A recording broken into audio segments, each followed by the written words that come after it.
John 17, Jesus told us to be in the world. He talked about being in the world, not of the world. And throughout church history, there's been debate about how much separation from the world should we have. And we've landed in all kinds of different places.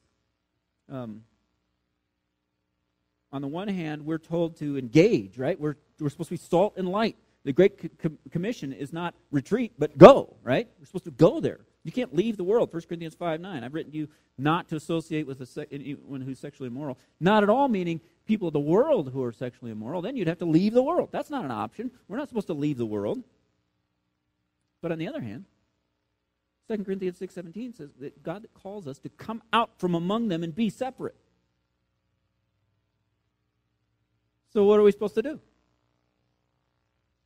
Should we be like monks? Come out from among them and be separate? Be a monk? Just go off and retreat somewhere, separate ourselves from them? Or should we go to the other extreme and belly up to the bar and befriend people as much as possible in the bar so that we can maybe win them to Christ through our friendship? What are we supposed to do? The answer is right here in 1 John 2:15. Separation from the world is not a matter of where you live, but what you love. Not where you are, but what your affections. Worldliness is not mainly about behaviors, drinking and smoking and gambling and all that. It's a matter of affections, what you love. Worldliness is not measured by where you go. It's measured by why you go there. So any idea or attitude or belief or experience or theory or viewpoint or judgment or opinion or argument that causes you to be attracted to temporal things above eternal things must be resisted at all costs. That's worldliness. And one of the most fascinating things I learned when we studied 1 John was from verse 16.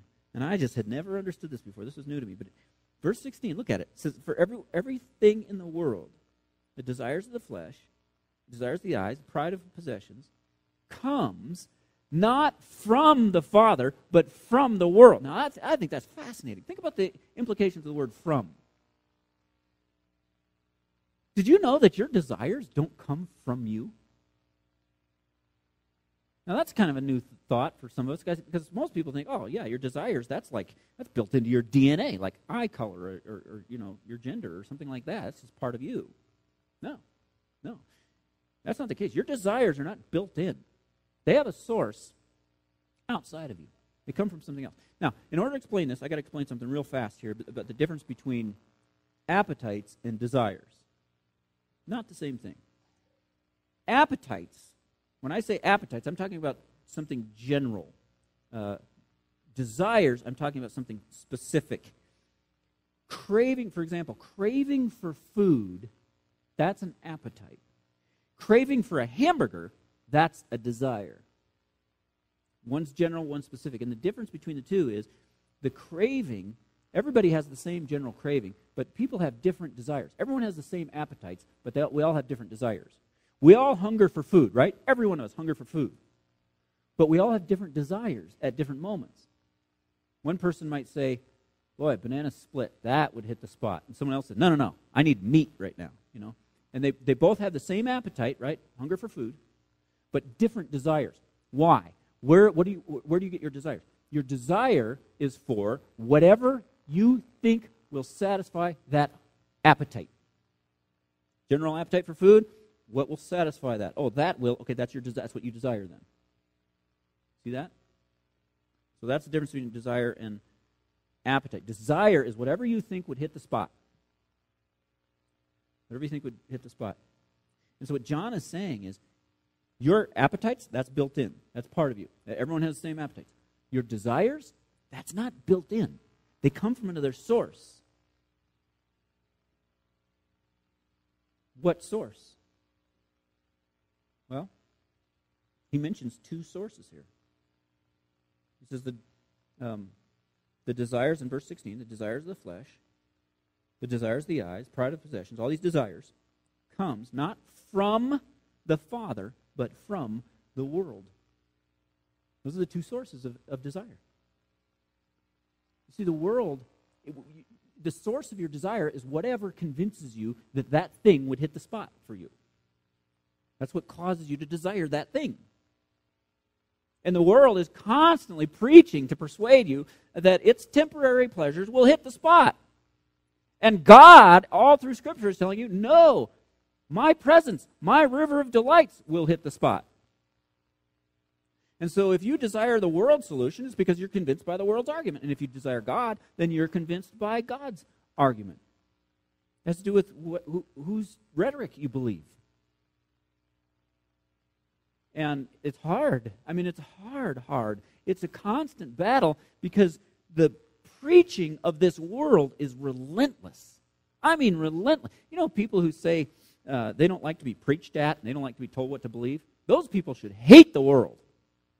Because the world just crams its ideas and doctrines down our throat 24 hours a day.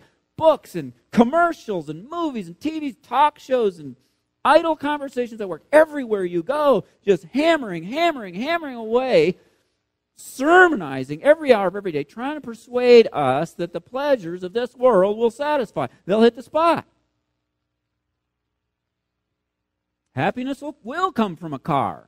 It will make you happy. It'll change your life. Love is a product of recreation. It's the product of having fun. Having a relationship with this wonderful person of the opposite sex, that will make you happy. That promotion at work, it'll give you meaning in your life.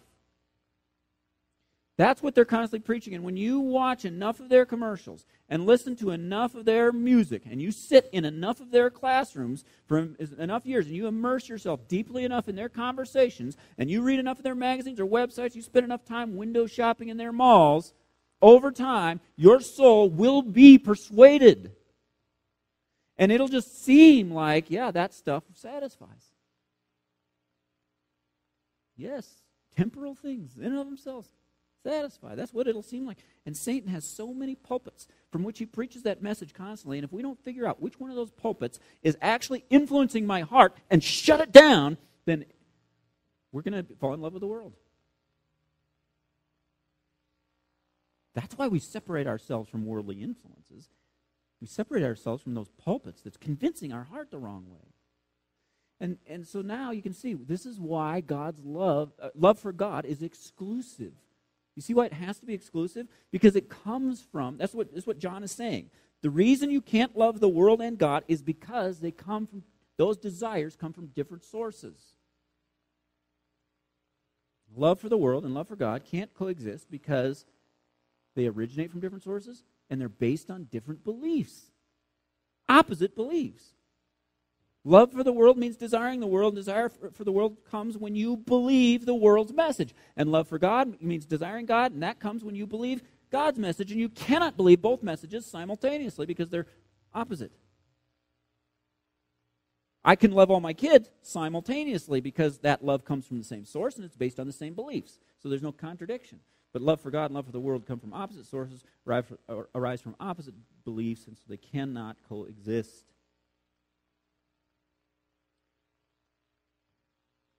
So, what is love for God? Desire, it's delight, it's